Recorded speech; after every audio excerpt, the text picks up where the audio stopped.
And we're live. Hello, how are you? It has been a while. Boy, when I decided to do this Smahudi, it was a revisitation to elevation and revisiting or revision of the recovery show here on Spotify. Boy, I did not imagine it would be so much work. The truth is, I'm going to take full responsibility. 4 episodes behind weekly. But you see, I don't have the luxury of just coming up here and just throw a episode out. The reason why the definition of addiction is connecting and resonating with so many people is because of the fact that it has evidence based merit. It's clearly a source of credible information.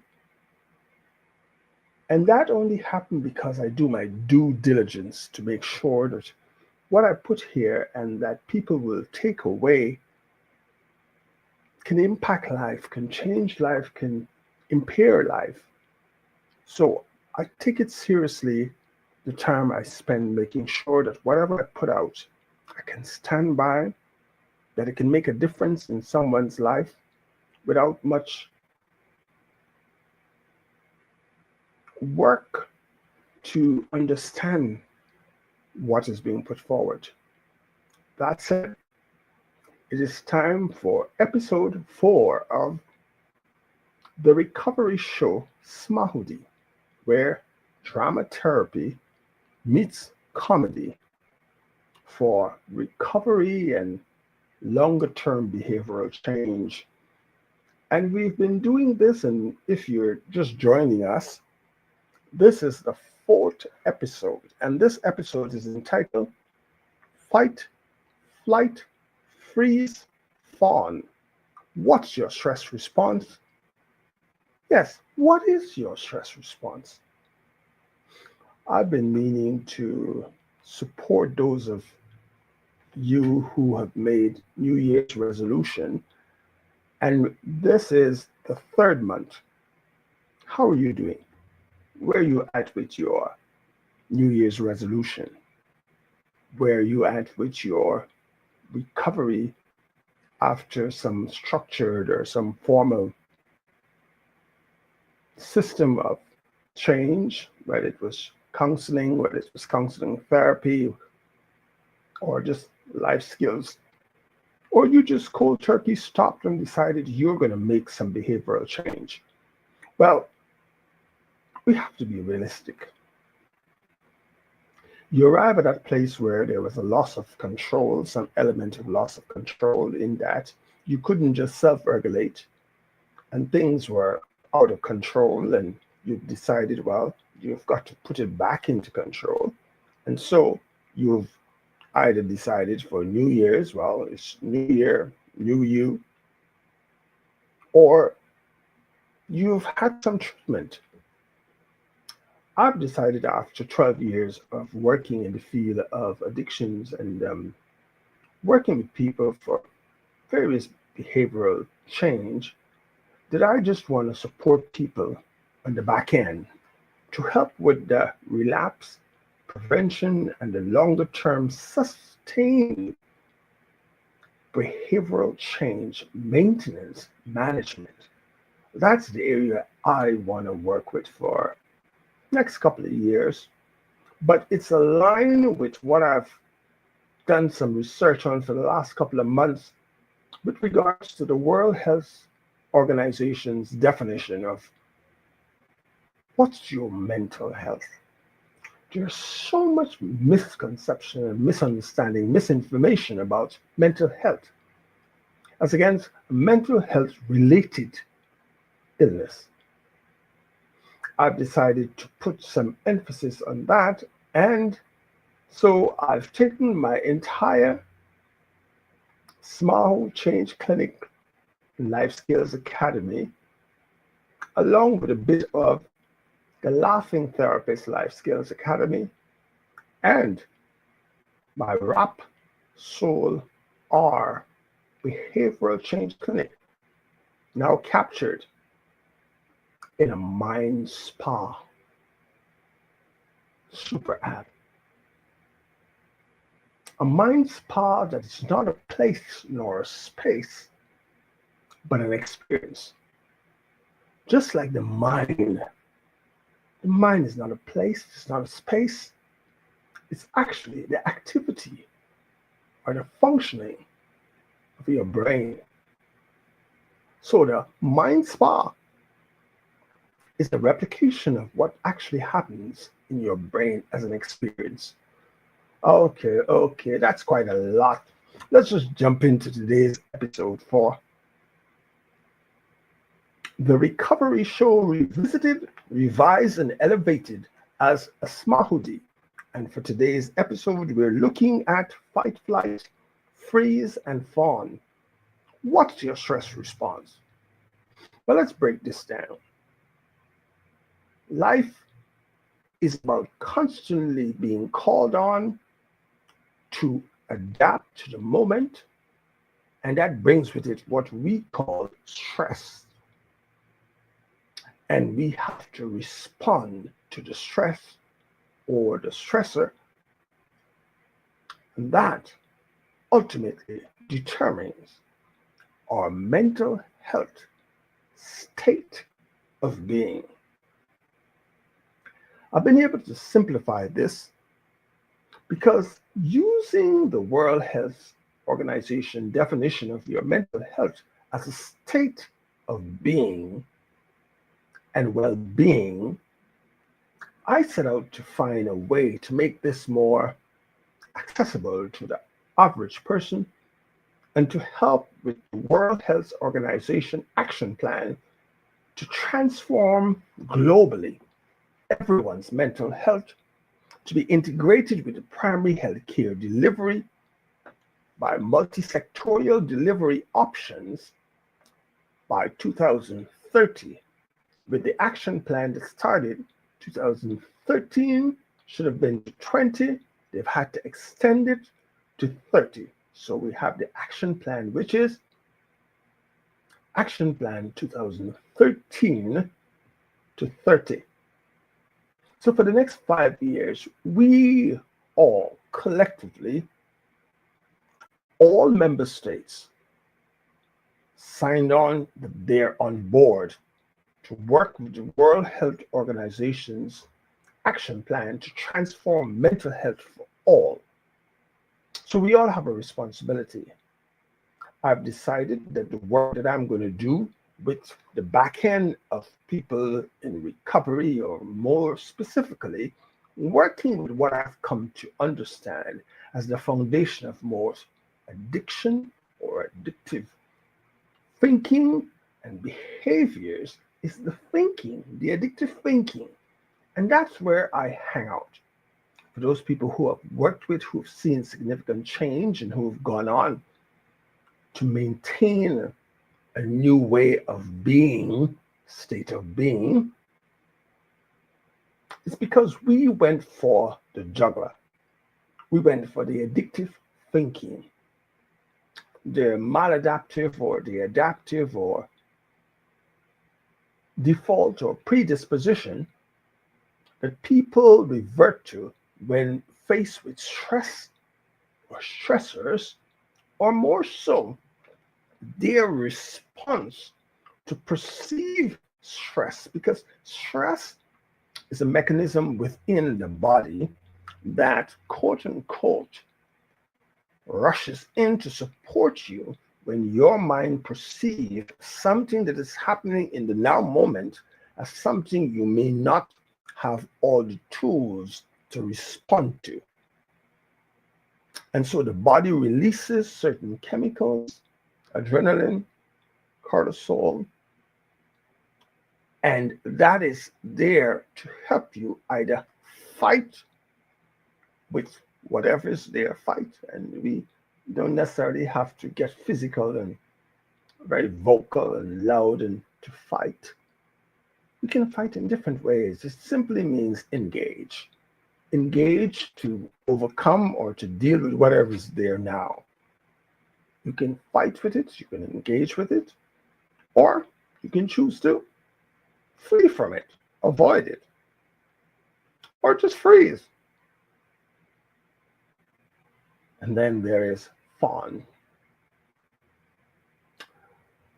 For Black History Month, last month, February, in working on this, I came to understand something I couldn't understand for a long time about the Black history and our history and our Black experience, and why it wasn't enough to just say, emancipate yourself from mental slavery. None but ourselves can free our minds. The truth is, that is short-sighted, and I've now come to understand why it is we say it.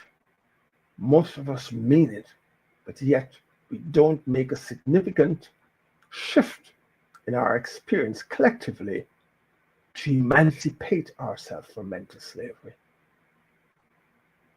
The reason why we can't is that we had collectively, those of us in the West, Black, the diaspora from the African continent, who experienced and who went on to have generational legacy of that experience that they lived, their lived history.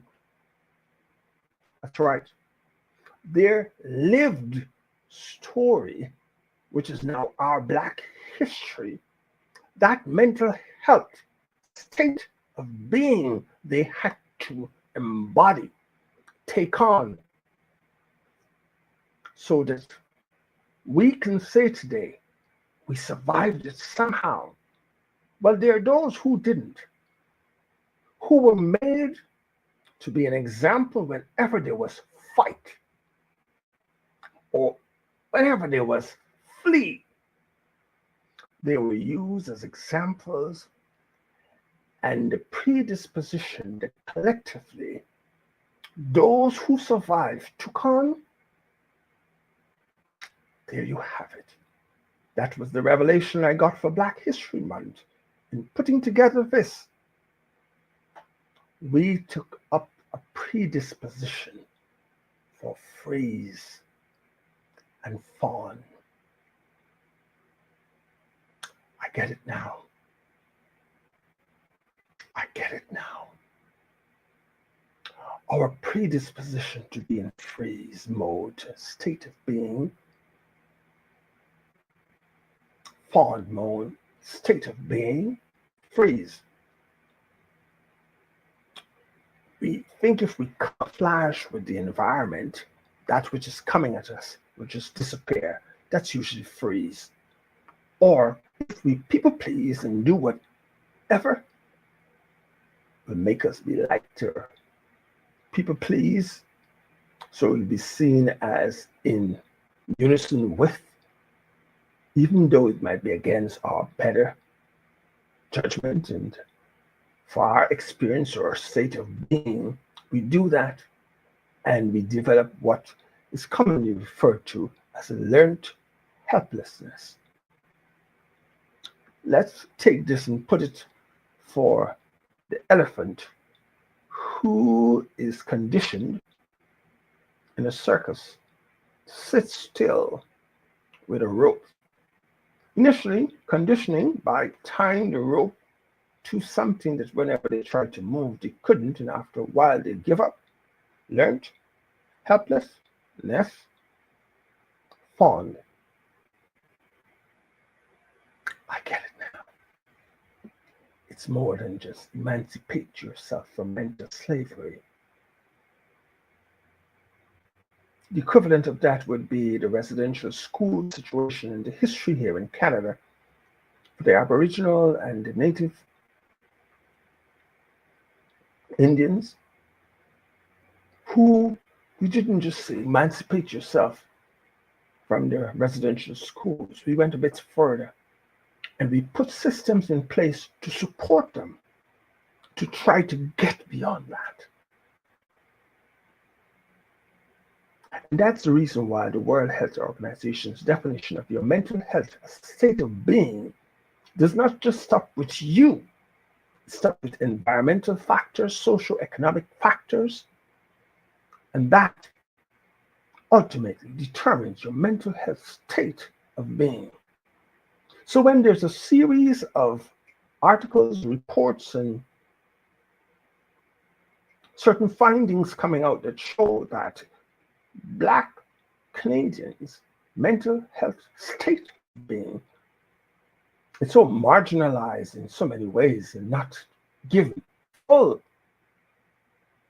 equal opportunity to be fully in all four of those states of being adaptively, but the predisposition to be in the freeze or the fawn, we wonder why collectively the experience continues to show the same thing.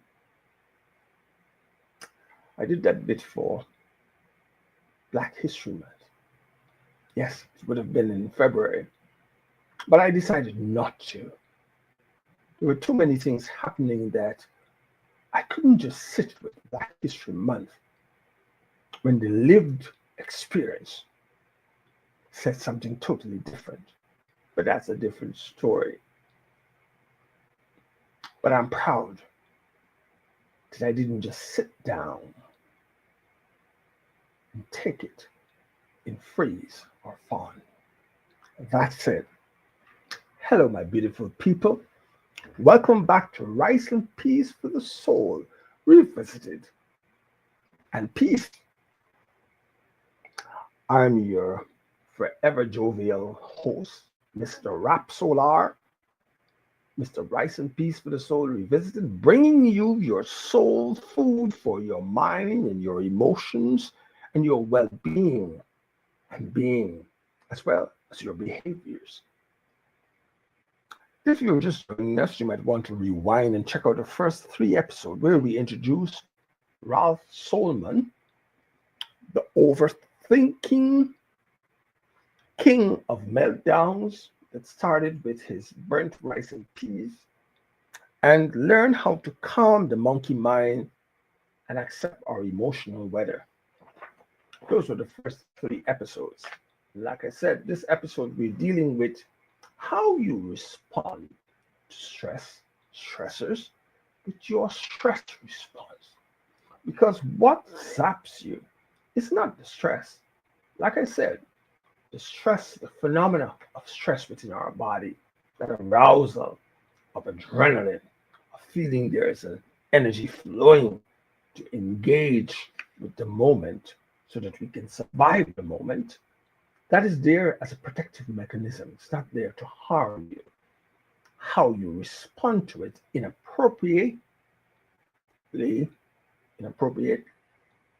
or maladaptively is what oftentimes causes us distress.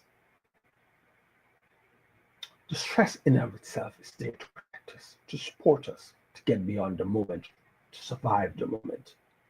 So we have to look at stress differently if we want to get to a better place of managing it, coping with it, and being more adaptive in our response to when the moment comes up and somehow we tell ourselves, maybe by default or maybe by predisposition, that there's something that we do not have all the resources to manage it, cope with it, adjust to it, and then detach from it. That we can get into one of my master classes or one of my webinars to look more in depth at that. But for now, fight. You get angry, defensive, or ready to confront the problem. That is what fight is. Flight. You feel the urge to escape or avoid the situation entirely. Freeze. Your body and brain shuts down. You feel stuck, unable to move or think. Fawn, you try to appease or please others to avoid conflict. Fight, flight, freeze, Fawn. Those are the broad categories of our stress response. So, our mental health as a state of being speaks to one of these four states. So, in looking at that, I was able to go and see, can we measure that? If it's a state of being, can it be measured? And I came up with an approach to measure it. And I share that. That is about your fight, how you're responding to the need to change. Ultimately, that's the measurement of your mental health state of being. And you find yourself in one of the four states, broad states. But of course, that can be narrowed down into smaller substates of being. And you can have a series of or a multiplicity or several states from the different broader states of fight, flight, flee, freeze, or fawn. These responses are survival instincts. Back in the cave days, they saved us from lions and tigers. But in modern times, they show up when we're stressed about work. And you see, the way we use these words, when we're stressed about work, these are some of the ways in which things about our mental health and things about stress, for example, and our response to stress, how they got distorted. It's because there are some words that have been used and then taken out of context and then now become the vernacular that we use to represent certain things that misrepresent what it really is. Stressed out. You're in distress, or you're in conflict with yourself, or you've maladaptively responded to a need to change. Oftentimes, we are stressed or in distress, or a stress response is not appropriate or adaptive for what is needed for the moment because we're in resistance to the now moment and the need to change, to adapt, to give up, to revise a way of looking at something or doing something. Ultimately, that's what quote unquote maladaptive stress response is all about.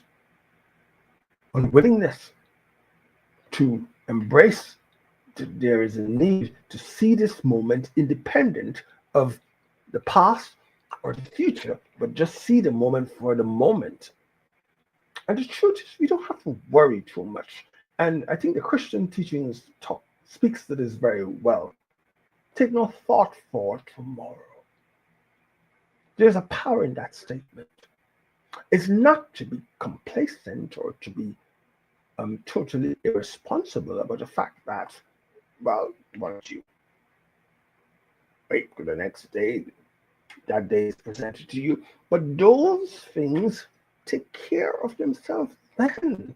And yes, there'll be some residue from things that from today or yesterday or whatever that will come with you. But to be present in the moment.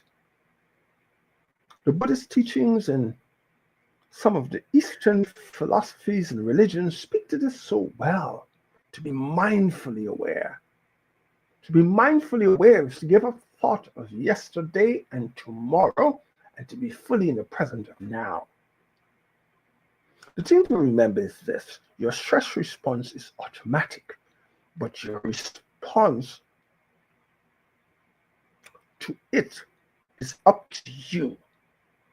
I like this. Your stress response is automatic because oftentimes it's a learned way of coping or something that worked and you use it again because it worked at one point.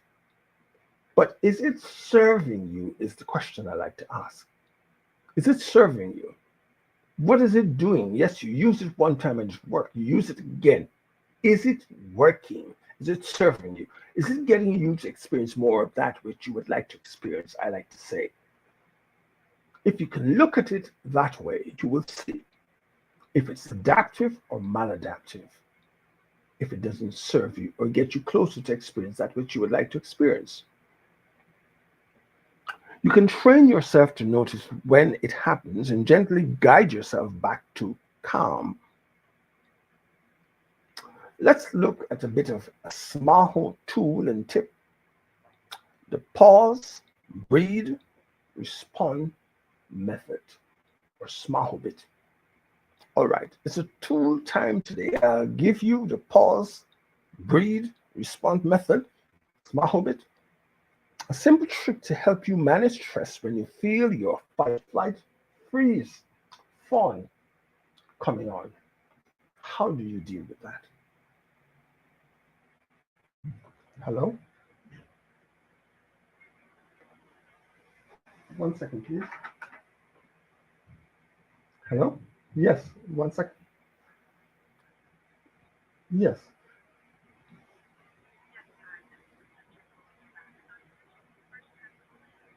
No, it's not.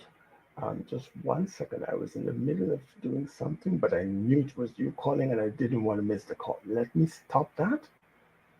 Uh, 1 second. No problem.